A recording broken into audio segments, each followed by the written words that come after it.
সাম্প্রতিক সময়ে ইরান ইসরায়েলের উত্তেজনার মধ্যে সামনে আসছে ইরানের প্রায় ভূপৃষ্ঠের ৩২ তলা নিচে গড়ে তোলা পারমাণবিক কেন্দ্র।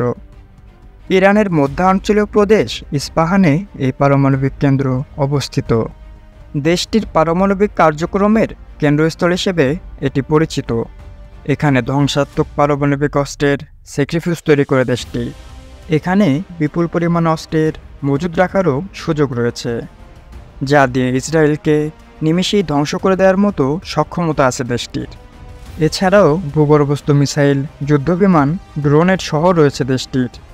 মাটির এত নিচে এসব ঘাঁটির অবস্থান হওয়ায় ইসরায়েলের পক্ষে এসব ধ্বংস করা কার্যত অসম্ভব ব্যাপার, এবং এসব অস্ত্র দিয়ে ইসরায়েলের যে কোনো অংশে মুহূর্তেই আঘাত করতে পারে দেশটি।